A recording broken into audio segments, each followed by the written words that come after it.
Tuesday, June 23rd, 2009. Thanks for stopping by. I'm at work right now, so I don't have my keffiyeh on, but it is on in spirit.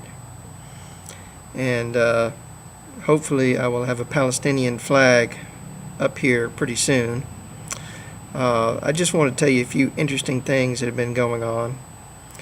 A few little tidbits of information. First of all, Benjamin Netanyahu, the foreign minister of Israel, is a settler. Let me just say that again. The foreign minister of Israel is a settler.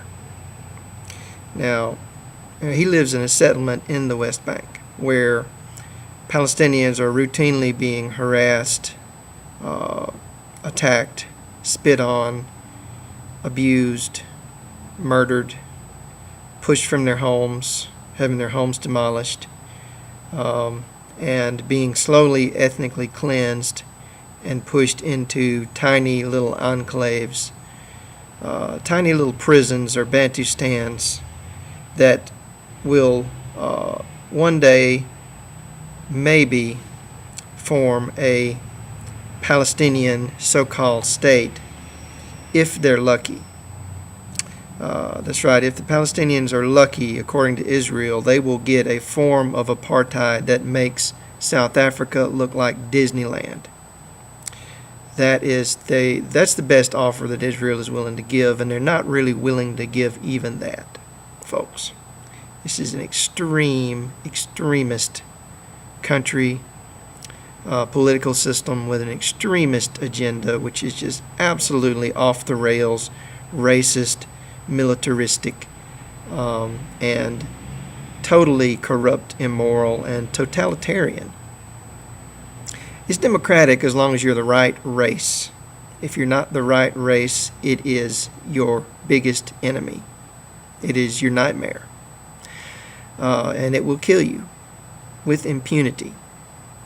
Just ask the employees of the United Nations who were murdered during the brutal massacre in Gaza.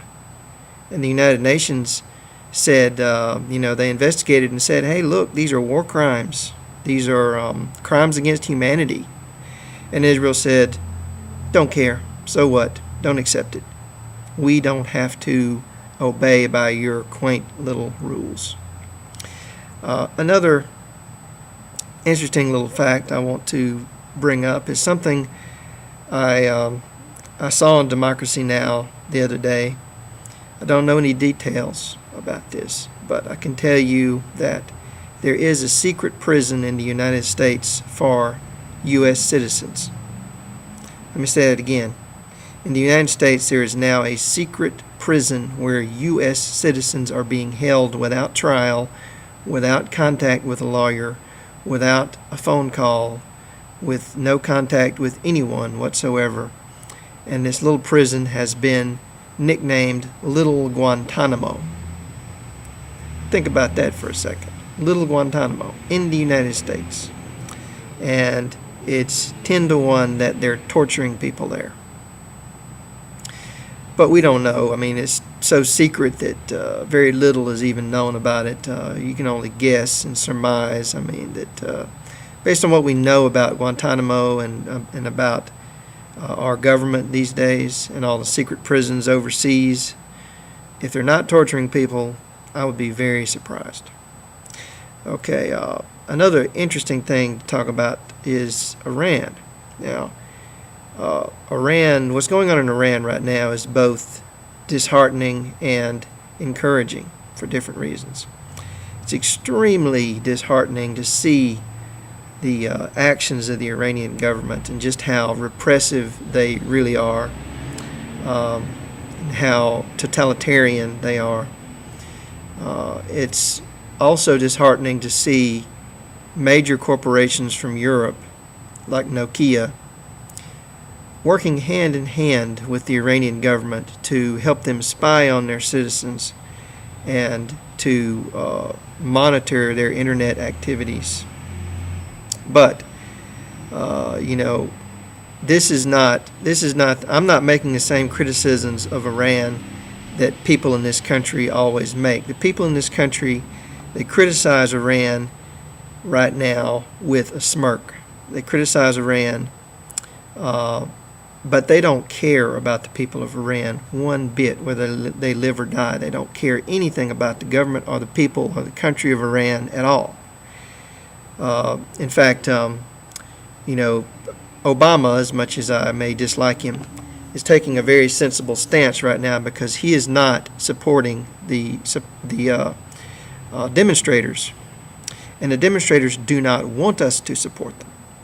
In fact, the demonstrators have said, many of them have said, the last thing they need is U.S. support because we are the bad guys.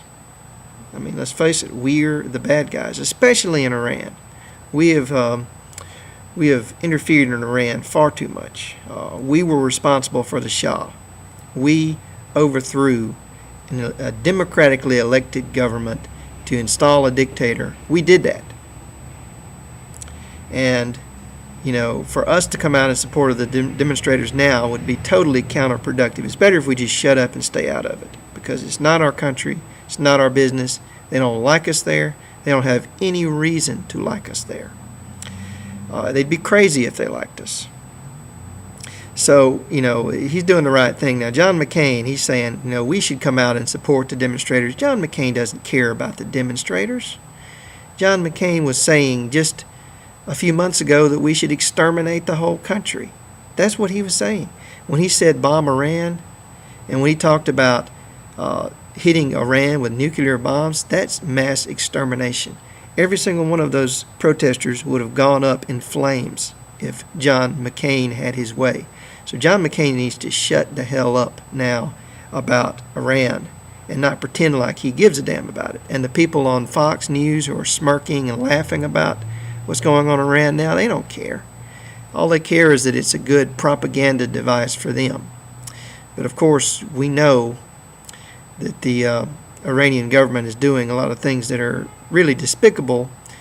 That does not mean that we should bomb Iran. It doesn't mean that we should exterminate the people of Iran. It just means that the government of Iran is doing things very similar to what our government has done, and it needs to stop.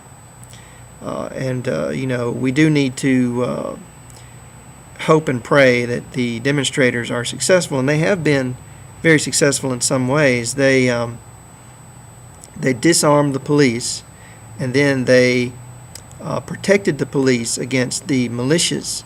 And the police actually have started to side with the demonstrators, and there's some indication that that might be happening with the military as well. And there is a division in the government between the ruling elite as to whether or not they should give the demonstrators what they want and try to become more democratic. And hopefully that will happen. But it won't happen, because we bombed Iran, and it has nothing to do with Islam or religion. This is all politics. It's all about the struggle of democracy and the struggle of the people against powerful, unaccountable oligarchs who pose as religious figures for sure, but it really isn't about religion any more than George Bush running against Kerry was about religion. I mean, George Bush just wrapped himself in the Bible and the flag, but he's not Jesus. And the Ayatollah Khomeini is not Muhammad. So it's important that we don't start to demonize Muslims because of what the government of Iran is doing, because let's not forget, almost all of those people demonstrating are Muslims. And they're just like us. They want their freedom. They want their democracy. And it doesn't make any difference what religion they are. So let's not demonize Iran anymore, but let's support the protesters and let's hope that they are successful. Thanks for watching.